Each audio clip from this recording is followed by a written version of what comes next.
Aujourd'hui, nous allons plonger dans un sujet aussi délicat qu'essentiel, les compétences sociales qui, sans que nous en soyons toujours conscients, peuvent rendre les femmes dépendantes. Vous êtes-vous déjà demandé pourquoi certaines normes sociales persistent à influencer de manière disproportionnée la vie des femmes? Pourquoi, malgré l'évolution des rôles de genre, certaines attentes envers les femmes restent-elles inchangées? Dans cette vidéo, nous explorerons comment des traits comme l'empathie, la conciliation et le besoin d'approbation peuvent parfois limiter l'autonomie personnelle. Mais au-delà de l'analyse, nous chercherons aussi des stratégies pour transformer ces compétences en outils d'empowerment plutôt qu'en chaînes invisibles.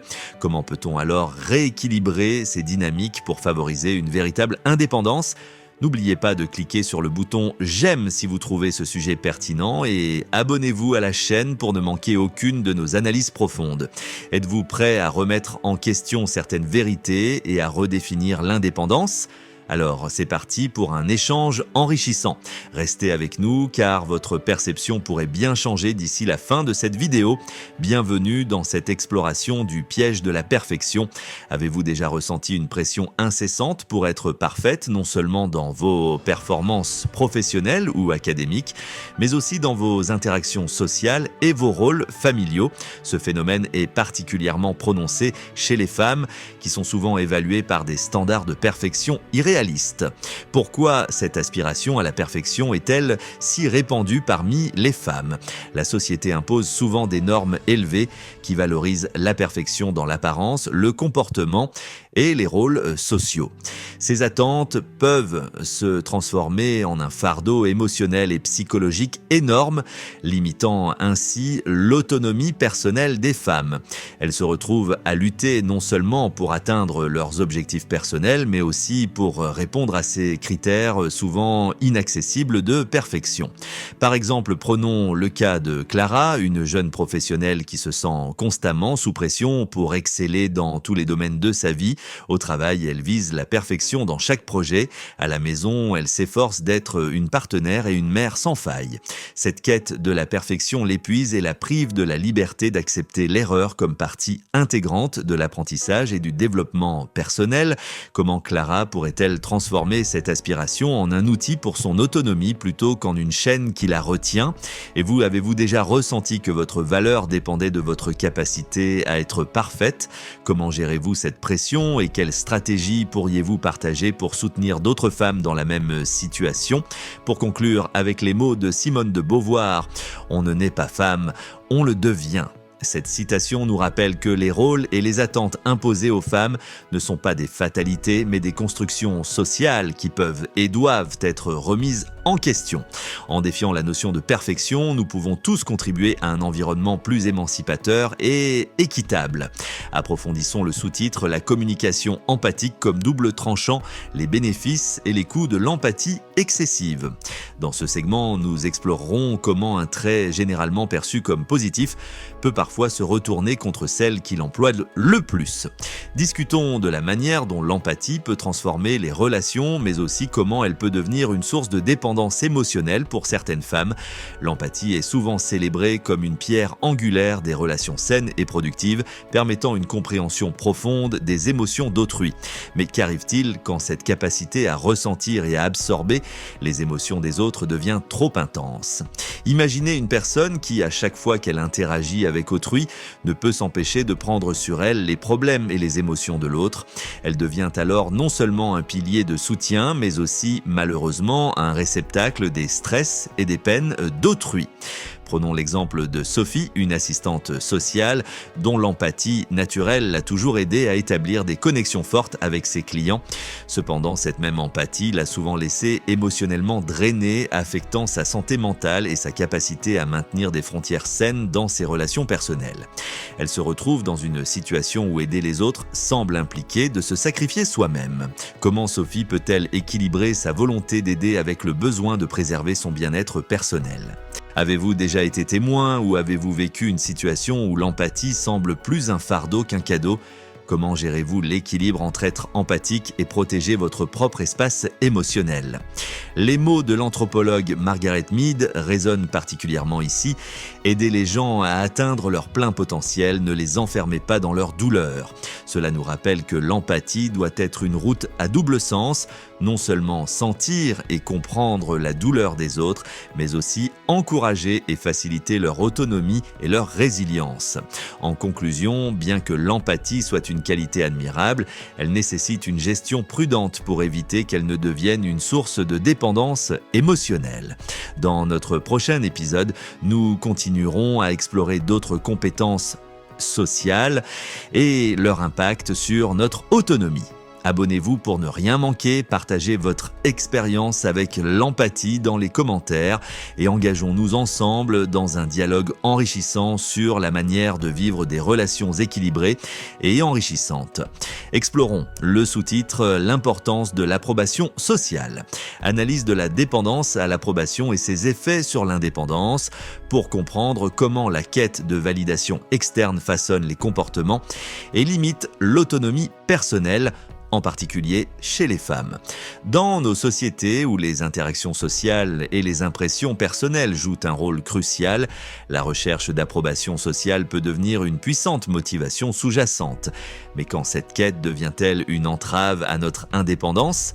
Pourquoi certaines femmes se trouvent-elles particulièrement vulnérables à cette dépendance?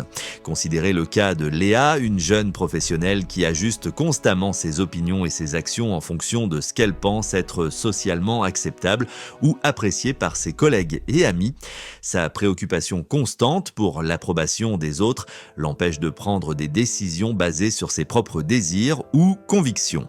Elle se retrouve souvent à suivre plutôt qu'à mener, à réprimer ses propres idées par crainte de désapprobation. Pensez-vous que cette soif de validation externe est une forme de protection sociale ou une barrière à la véritable expression de soi?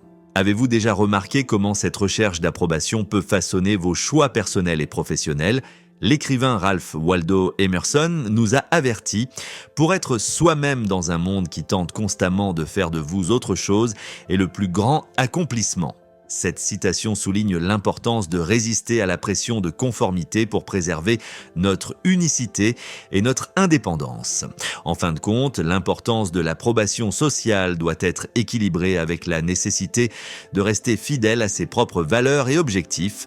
Nous devons apprendre à valoriser notre propre jugement autant, sinon plus, que celui des autres. Ceci est crucial non seulement pour notre croissance personnelle, mais aussi pour notre bien-être émotionnel. Plongeons dans le sous-titre « La gestion des conflits et la conciliation, risque de l'effacement de soi dans la résolution de conflits » pour explorer comment certaines compétences en matière de gestion des conflits, tout en étant bénéfiques, peuvent également mener à une perte d'autonomie, particulièrement chez les femmes qui sont souvent encouragées à adopter des rôles de conciliatrices.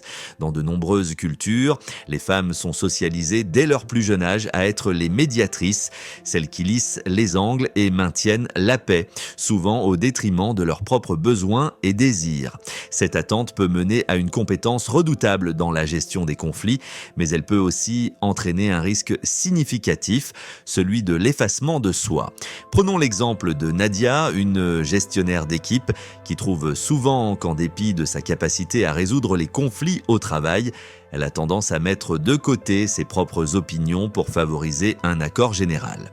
Bien que cela puisse paraître avantageux sur le moment, à long terme, cela peut conduire à une diminution de son sentiment d'authenticité et d'efficacité personnelle. Comment Nadia peut-elle alors équilibrer son rôle de conciliatrice tout en préservant son intégrité personnelle? Avez-vous déjà senti que vous compromettiez vos propres valeurs ou besoins pour maintenir la paix?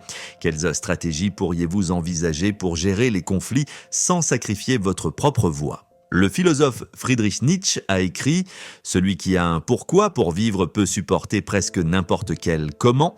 Cette pensée nous invite à réfléchir à l'importance de connaître nos propres valeurs et limites, même en naviguant dans les complexités des interactions humaines. Il est crucial pour les individus et particulièrement pour les femmes d'apprendre à identifier et à communiquer leurs propres besoins dans le processus de résolution de conflits. Cela ne signifie pas abandonner la conciliation, mais plutôt l'intégrer de manière équilibrée, où les compromis ne viennent pas au prix de l'effacement personnel.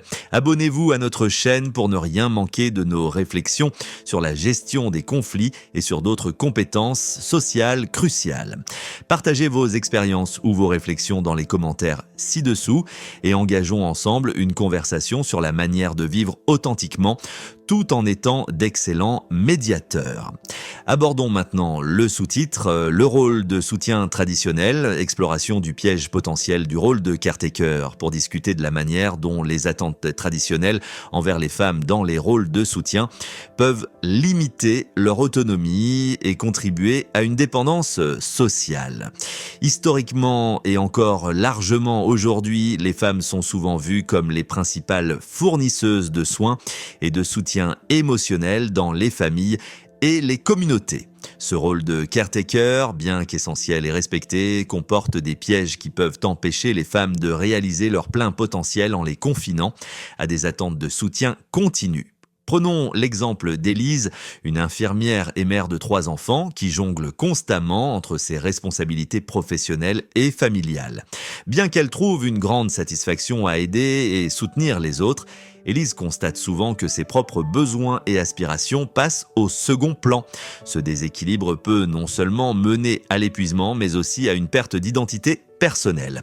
Comment Élise peut-elle alors revendiquer son propre espace et temps sans se sentir égoïste ou coupable? Avez-vous déjà ressenti le poids des attentes à toujours être là pour les autres? Quelles mesures pourriez-vous prendre pour équilibrer ce rôle de soutien avec vos propres besoins? Virginia Woolf, dans son essai Une chambre à soi, souligne l'importance pour les femmes de disposer de leur propre espace, tant physique que psychologique, pour développer leur créativité et leur indépendance. Cette idée est particulièrement pertinente pour les femmes engagées dans des rôles de caretaker, car elle rappelle la nécessité d'un lieu et d'un temps dédiés à leur propre croissance personnelle. Pour réellement briser les chaînes de ces rôles traditionnels, il est essentiel que les femmes, comme Élise, reconnaissent et revendiquent leur droit à la priorisation de soi. Cela peut inclure des actions simples comme déléguer certaines tâches, prendre régulièrement du temps pour soi ou encore rechercher un soutien communautaire pour partager les responsabilités de caretaking. Dans nos futures discussions, nous continuerons à explorer des stratégies pour que les femmes puissent équilibrer efficacement leur rôle de soutien avec la poursuite de leurs propres ambitions et désirs. Abonnez-vous pour suivre notre série sur l'empowerment féminin et partagez vos propres expériences dans les commentaires. Comment gérez-vous les attentes de soutien dans votre vie? Votre perspective pourrait grandement bénéficier à notre communauté. Approfondissons le sous-titre La dynamique du pouvoir dans les relations interpersonnelles. Comment les compétences sociales peuvent perpétuer des déséquilibres de pouvoir, pour explorer comment les interactions sociales façonnées par les normes de genre peuvent influencer et maintenir des structures de pouvoir déséquilibrées, particulièrement défavorables aux femmes. Dans les relations interpersonnelles, le pouvoir se manifeste souvent subtilement à travers les normes sociales et les attentes en matière de comportement, notamment comment et quand exprimer des opinions, gérer les conflits ou fournir du soutien. Ces dynamiques sont souvent internalisées dès le plus jeune âge et peuvent influencer de manière significative la manière dont les femmes et les hommes interagissent dans différents contextes, comme le lieu de travail, la famille ou les cercles sociaux. Considérez par exemple Martine, une cadre dans une grande entreprise, qui remarque que ses contributions en réunion sont souvent interrompues ou minimisées par ses collègues masculins. Bien qu'elle possède l'expertise et les compétences nécessaires pour influencer les décisions de l'entreprise, la dynamique de pouvoir existante rend difficile pour elle de s'affirmer autant que ses homologues masculins. Comment Martine peut-elle modifier cette dynamique pour assurer que sa voix soit entendue et respectée? Avez-vous déjà observé ou vécu des situations où les compétences sociales semblent renforcer les inégalités de pouvoir plutôt que de les atténuer? Quelle stratégie pourrait être employée pour contrecarrer ces déséquilibres? Simone de Beauvoir nous met en garde dans Le deuxième sexe en disant « N'oubliez jamais qu'il suffira d'une crise politique, économique ou religieuse pour que les droits des femmes soient remis en question. Ces droits ne sont jamais acquis. Vous devrez rester vigilante votre vie durant. Cette citation souligne l'importance de la vigilance et de l'activisme continu pour changer les structures de pouvoir qui limitent les femmes. Pour démanteler ces déséquilibres, il est crucial pour des femmes comme Martine de développer des stratégies qui renforcent leur autorité et leur présence dans les interactions. Cela peut inclure des formations sur l'affirmation de soi, la recherche d'alliés stratégiques au sein de l'entreprise ou même des initiatives pour changer la culture d'entreprise à travers des politiques de diversité et d'inclusion plus robustes. Examinons de près le sous-titre Réseau de soutien ou chaînes invisibles. Distinguer un soutien véritable de la dépendance relationnelle pour dévoiler comment les réseaux de soutien, bien qu'essentiels à notre bien-être, peuvent parfois se transformer en source de dépendance, particulièrement pour les femmes qui sont souvent au cœur de ces réseaux. Les réseaux de soutien sont conçus pour offrir une assistance et une entraide, que ce soit dans des contextes professionnels, familiaux ou sociaux. Cependant, il arrive que ces mêmes réseaux créent une dépendance relationnelle où les membres s'appuient excessivement les uns sur les autres, limitant ainsi leur autonomie personnelle.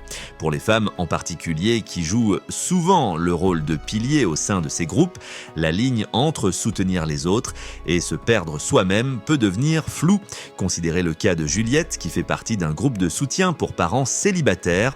Alors que ce réseau lui offre un espace précieux pour partager des expériences et obtenir du soutien, Juliette se trouve parfois submergée par les besoins des autres membres au point d'oublier ses propres besoins et limites.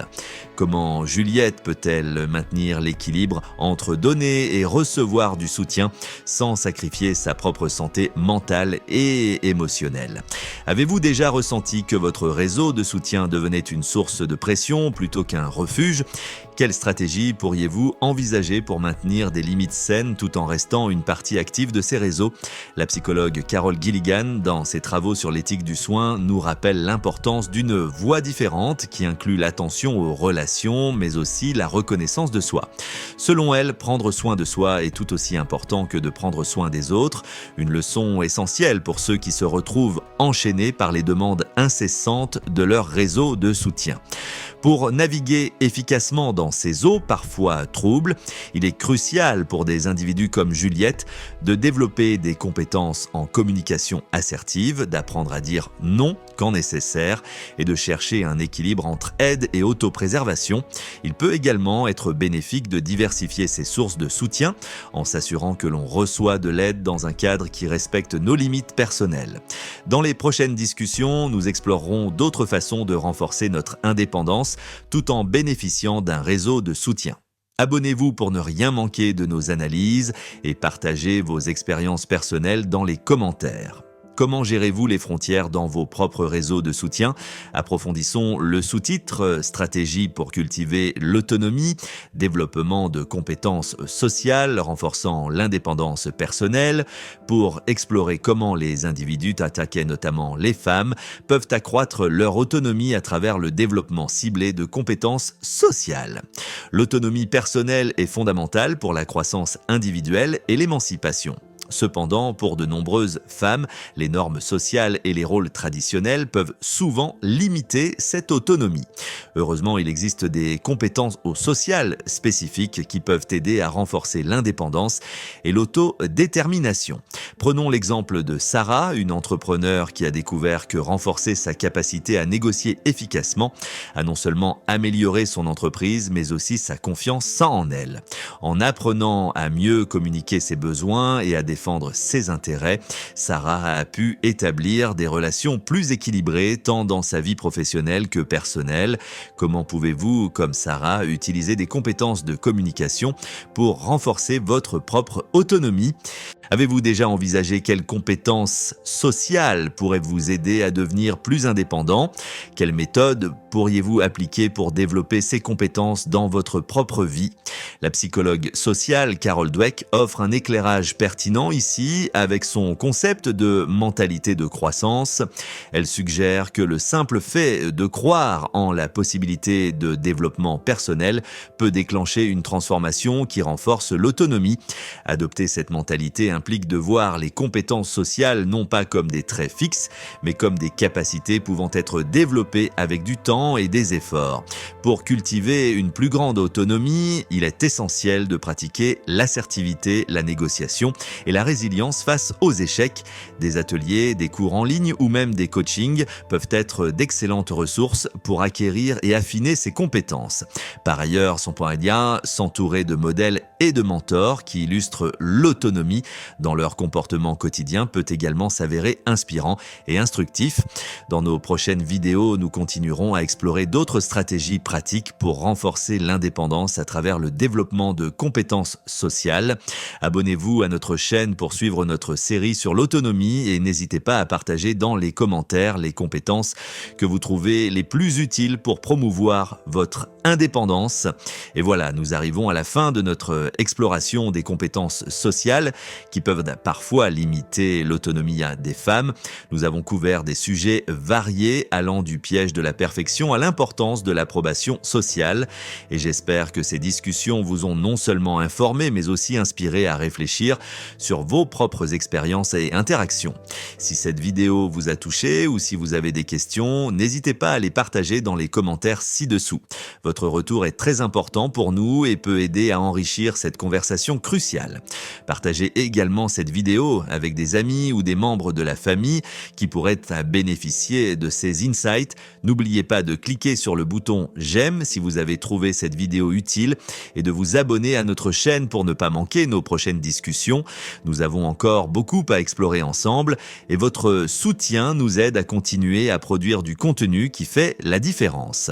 Enfin, si vous voulez continuer à réfléchir sur ce sujet, consultez les ressources que nous avons mentionnées dans la description ci-dessous.